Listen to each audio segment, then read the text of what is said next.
Hello and Hello. welcome on the Barricades. My name is Bojan Stanislavski, and with me, as usual, is the co-host of the show, Dr. Maria Chernat, coming to you from Bucharest, Romania. Hello. Hello, Boyan. So we were going to discuss the situation in Bulgaria in this edition of our podcast. The country has held 5 rounds of parliamentary elections in the past 2 years. No coalition was formed, unfortunately. And after this prolonged crisis situation, two rival political parties, GERB, that is led by the controversial Boyko Borisov, and Continue the Change, led by Kirill Petkov, negotiated for the formation of a government coalition to operate by rotating prime ministers. For the time being, incumbent President Rumen Radev has handed over the prime ministership to Continue the Change Nikolai Denkov, with Gers Maria Gabriel taking over as the head of government 9 months later. This unlikely marriage between two great political rivals, Gerb and Continue the Change, has been jeopardized by the leak of a recording made by former Continue the Change member Radostin Vassilev, in which Kirill Petkov, the head of Continue the Change, makes slanderous statements about some GERB members, and this proved to be very difficult to swallow for GERB's political leadership. And for a while, they stopped negotiating for the formation of the government. But on May 29, President Rumen Radev decided, and he handed over basically the Nikolai Denkov, he handed over the prime ministership to this representative of Continue the Change.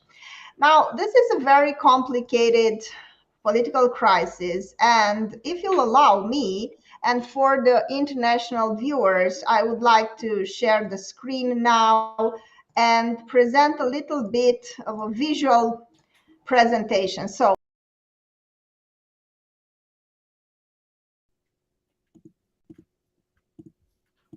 my presentation.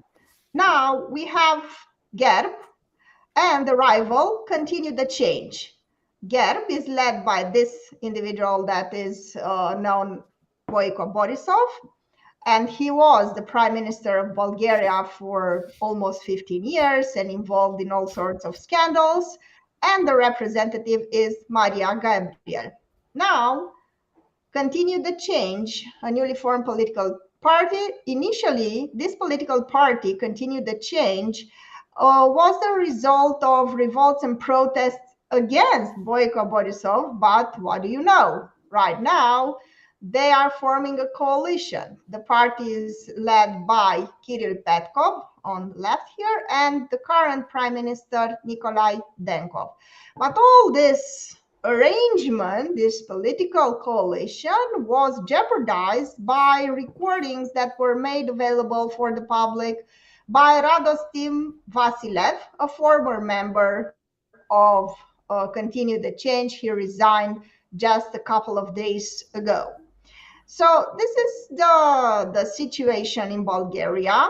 Apparently, two political rivals are forming a coalition, and it was jeopardized, as I said, by these recordings. Now, from what I gather, the most intriguing fact about these recordings was the following.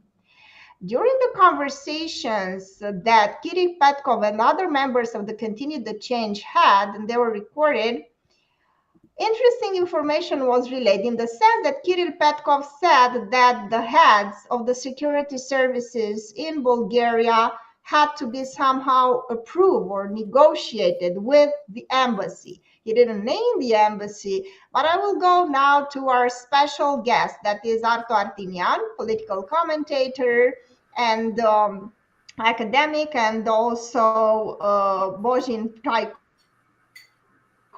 a sociologist coming from Bulgaria. And I will ask first Arto, and then I will ask Bozhin to answer, and then Boyan. What embassy?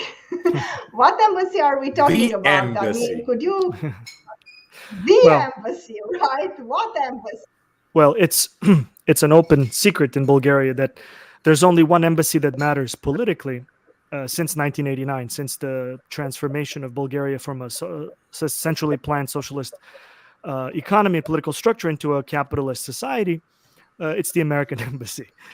The American embassy, and the reason why all Bulgarians who think reasonably about these audio leaks think that is because throughout the years there have been multiple videos from journalists and etc. showing Kirill Petkov, Boyko Borisov, other high-ranking Bulgarian politicians regularly exit and enter the American embassy, obviously going there for instruction. So there is no proof because the embassy was not named, but most Bulgarians reasonably assume that it is the embassy that, essentially is the kingmaker of Bulgarian politics, no matter how uncomfortable that may sound to supporters of continuing change and its ally, yes, Bulgaria. But I think the answer is clear. All Bulgarians know it. Continuing change members don't deny it.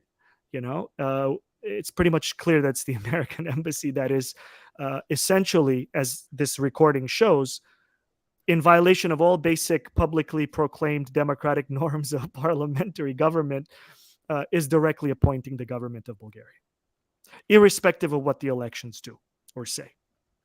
And I think personally for a lot of Bulgarians, it's definitely for people that are my friends and my circle of friends and the people that I read and I respect, this is probably the most hurtful part of these revelations, the humiliation, even though it's been happening since 1989, but perhaps never more so radical and kind of violently ugly and offensive. Bulgaria's government is directly under the control of the United States government.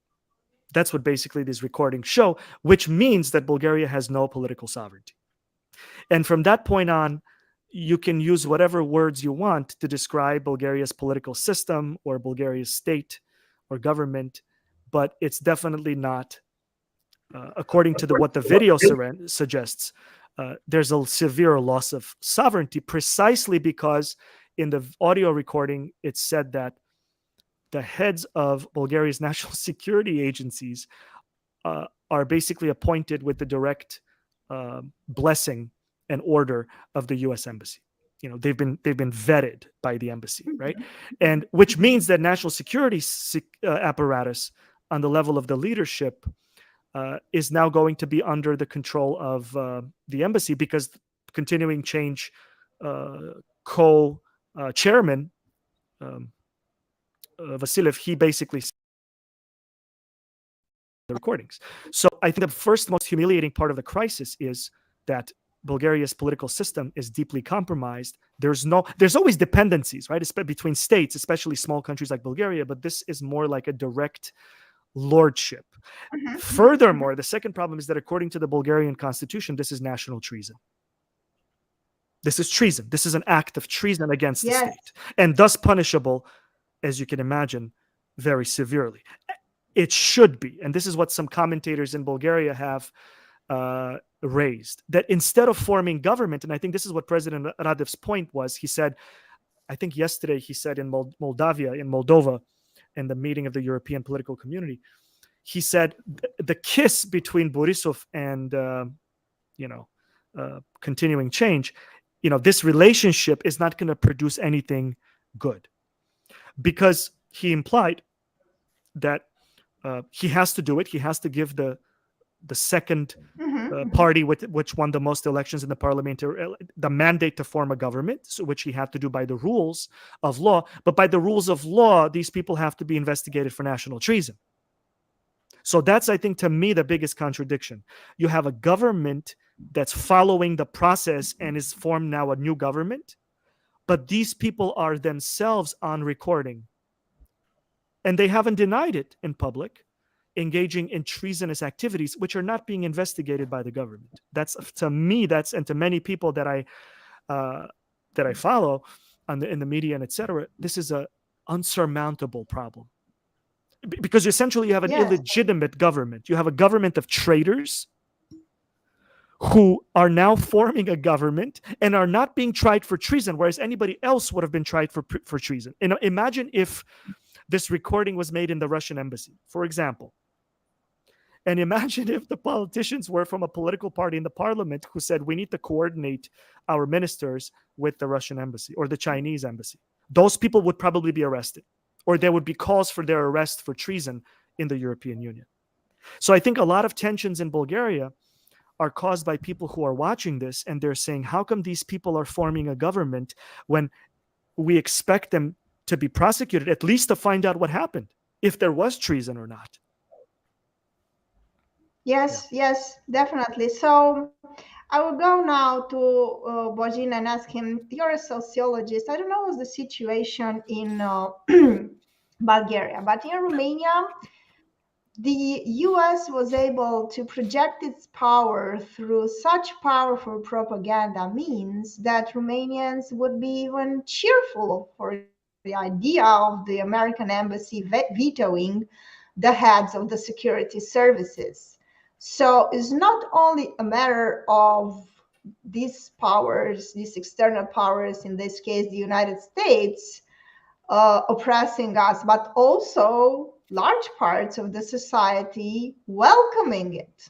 So I don't know what's the situation in Bulgaria. Are Bulgarians a little bit more troubled by this idea of having your security services bosses vetoed by an external embassy? Um, well, I think that what this signals is that maybe there is a little bit of a difference in the case of between the both cases, Bulgaria and Romania, because if they have, if the United States is resolving to such measures as, for example, as we speak, probably today or yesterday, there is a visit by so-called expert on disinformation in Bulgaria, who is supposed to actually fight disinformation and educate the Bulgarian population in what is the proper information, to be sarcastic about it. But yes, there are still attempts to project hegemony through soft power and to try to establish consent in the country. But apparently this doesn't work. Even though there is one of the highest concentration of US funding think tanks and NGOs in Bulgaria, that has been there was a good research on that by Dostena Laverne, who actually points to that. There is a really high concentration of these networks of attempts to change public opinion, these networks of establishing new forms of consent. But nevertheless, apparently this doesn't work. Or it doesn't work to the amount or to the extent to which the the United States would want it to work. And therefore, they are now, I think, resulting to more and more forms of direct attempts to put pressure. This the word somehow escapes me. The opposite of consent, coercion. Coercion. They are now resolving to coercive forms, I think. And this another signal of that is, I think, the new change of the American embassy in Bulgaria. So the new American ambassador who came here is coming directly from Haiti. And as we know, Haiti is this zone of American imperialism for many, many years. And especially lastly with this former Prime Minister Michel Martin, I think was his name, who was accused of enormous corruption. And then after he finally left power, the next prime minister was assassinated, and there are reasons to believe that the current ambassador who comes here is responsible for that. Actually, that's one of the worrisome things that I'm worried about. And the other thing about this recording is that to me, the shadow looming behind this whole thing is war and the fear of war. And I think many of the political elite realize that and don't want to be the ones responsible for actually making these decisions.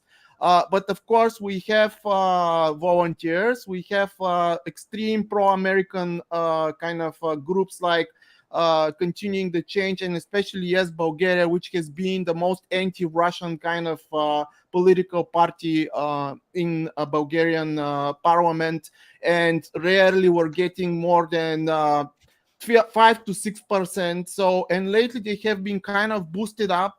And all of that you can actually hear in the recording. You can hear admission that there were some kind of that the elections were not exactly the most fair elections. You can hear other kind of admissions that we didn't talk about, but one was the fact that they were talking about the Ministry of Defense, or what they called the War Ministry, basically, in the recording, and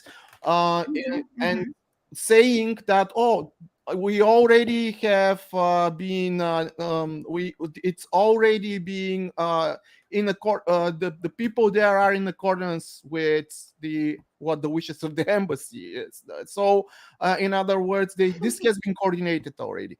And that's very worrisome because, especially when we consider these recent changes that were made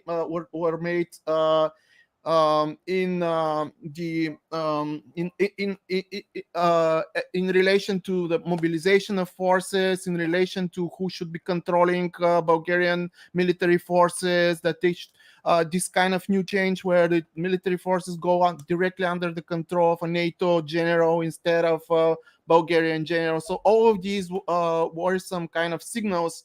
And so to me, this is how I'm analyzing this recording, maybe as an attempt to kind of like warn Bulgarian society, maybe an attempt to try to mobilize Bulgarian society.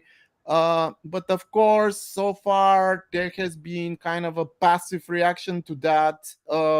Yes, there is a lot of discontent on forums and so on, but I was sort of trying to observe what is happening in terms of any kind of mobilization of protests, street protests against this, and they're kind of minuscule, and what unfortunately right now in terms of reaction to this particular form of what Arto said is treason. So yeah, I and hope the other thing, I mean, because actually the political situation changes as we speak rapidly.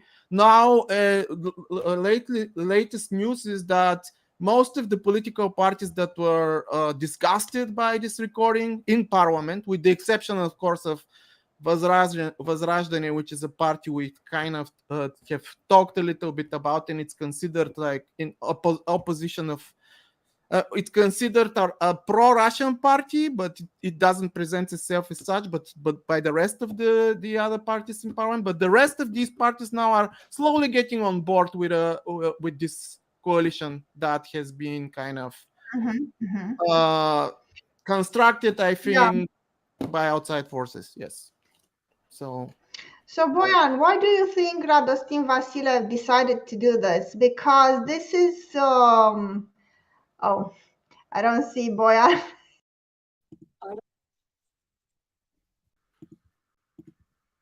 Windows, Boyan, I don't know if you can hear me, but I was about. I'm really sorry about this. There's and I want to ask all our viewers to kindly ask to be patient with us, because we're experimenting with a new platform, and this is the reason why the windows are kind of dancing around the display without my control. I hope I will master it by, I don't know, the end of the week or something, and the next recording is going to be more kind of, orderly, organized. I apologize for that. So, when I was about to ask you something with in relation to this guy that made available the recordings. So, it's really funny how I'm sorry does about that. keep Okay, yeah, it's changing. So,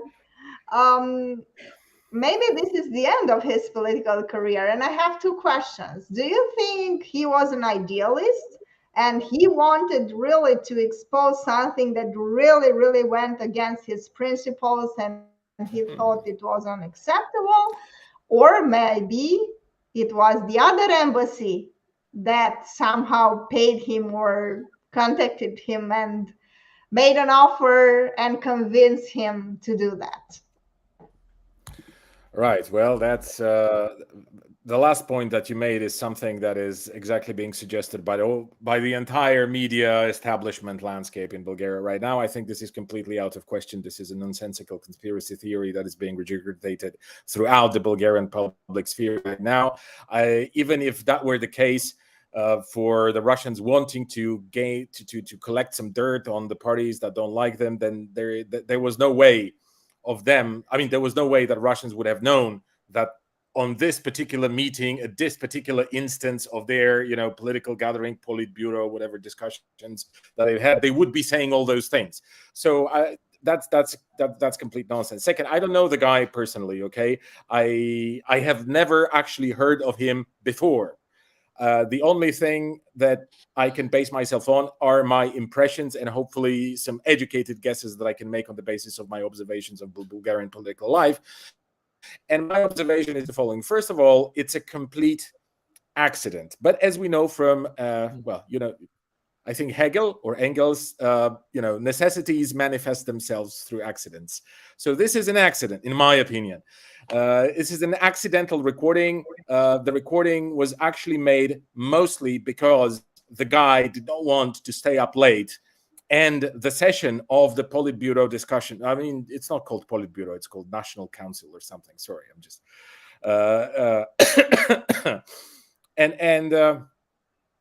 it began at, I think, 10 p.m. or something and lasted until 4 a.m.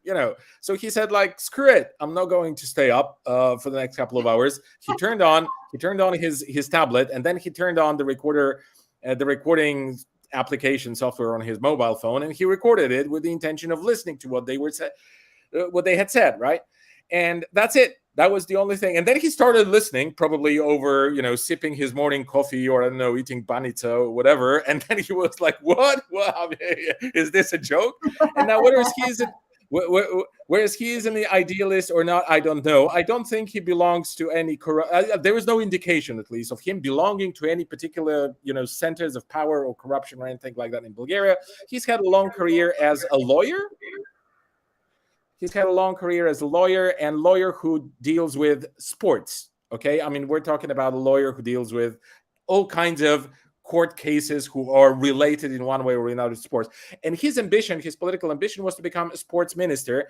An ambition he actually gave up on realizing, because when he met the person of the prime minister, this guy Denkov, I keep forgetting his name, who's supposed to be an academic, a professor, an intellectual, a technocrat, an expert, all those things, right? So he told him during one of the encounters that he doesn't care so much about corruption. He's not going to form a government of detectives or policemen or something like that. He even referred to some kind of to some Italian name of, I don't know, an Italian probably policeman or judge or someone who stood against the mafia there. I don't know the name. I don't know the connotations. I don't know anything about it. Probably from La Piovra. Yes, it was a yeah, I'm not sure. Okay, exactly. Maybe something like that. Anyway, he made this kind of reference, and then the guy said, okay, then I don't want to have to, I don't really want to have to do with this. I mean, it's not really, and also the person that they were suggesting, I mean, this Denkov was suggesting for a sports minister, it turned out to be a completely corrupt kind of, sort of low class thief. I don't know the details about that, but he was telling this story on many interviews, during many interviews, sorry. And that's it. And that's it. And we don't see Boyan anymore because probably he's playing with... For God's sake. the windows I know it's again. one of- So sorry, Boyan, we lost you. Then we're Yeah. Okay. Yeah. Right. So okay. yeah, So I basically, just you're want to saying say, that I just want to say there that is no way that. yeah, I think he just listened to the recording that he had made for himself in order to make his kind of life a little more comfortable. He was already a little bit upset about the way the party is going. He previously belonged to a different party, the one which was set up by the singer Slavy Trifonov, and I think that judging, this, if we look at it like in a kind of macro scale, all right, then we will see that this guy probably really believed that this or that could change. And then he was just disillusioned. And then when he heard, on top of everything, all those things that were leaked in the final aftermath in the recording, then he said, like, screw it. I'm not, this can just cannot continue. But again, there could be something else behind it. Maybe he had some other motivation. I would say, even if he had any other motivation, even if it were the case that is the Russians who actually, told him, look, go there and record it. We'll see what kind of use we can make of it later. It doesn't matter. It doesn't matter, because everything that was said during this conference that was recorded and subsequently leaked is true. It's true. Like, of course, our, that was the most catchy phrase, right? Was someone asks the question, hey, who are these people who are going to be the commanders of our secret police and secret services, intelligence and stuff like that? To which Assen Vassilev, I think, replies the kind of vice Kirill Petkov. He's sort of, they run the party together. His reply is very direct, very frank. He says, don't worry, those are our people approved by the embassy. Now, when you say the embassy in Bulgaria, there's I understand that people can speculate, okay, there is no direct proof that it's the American embassy. I understand all this, but if there's anyone out there who actually paid attention for 5 minutes to what's going on in Bulgaria and to what has been going on for the last 3 years, it's just obvious. It's like on its face. All right. So it's. Brian, but now I want to go to Arto for the last part, because what really bothers me is that there is not enough protest, not even in Bulgaria. How is it that people are so passive? You have a foreign embassy deciding the managers of their secret embassy. Was it the United States so powerful in projecting its power over the Bulgarian citizens? And not only that, but you had a protest against the president who's accused of being pro-Russian. How is it possible? Well, I think in the history of political protests, we know that in order for massive protests to emerge, they can emerge in three ways. They can emerge spontaneously, and something happens and people are outraged or they're excited and they come out in hundreds of thousands of people in the square of the capital. Or they can be paid, and the paid activists come first, and then they try. So an engineering protest by covert forces, or a protest can be called by a political organization that has the ears of millions of people. So I think, one, in Bulgaria, there is no political party, because they're so discredited and disgusting, most of them, that has the ears of most Bulgarians. So maybe because people, or the second possibility, people haven't paid enough, although people have said that these protests against Rumen Radev are certainly connected to the professional grant activists who are paid activists, essentially. To be a grant activist means you're a paid activist, because the people who own the governments that own the grants, that give out the grants, pay you to do things, thus you become their direct agent. So I think that's the explanation, is that there is a lack of political organization in Bulgaria right now, so far, that on this issue, that can mobilize people to call for a trial for treason against these people. So I think it's a crisis of the political organizations in Bulgaria that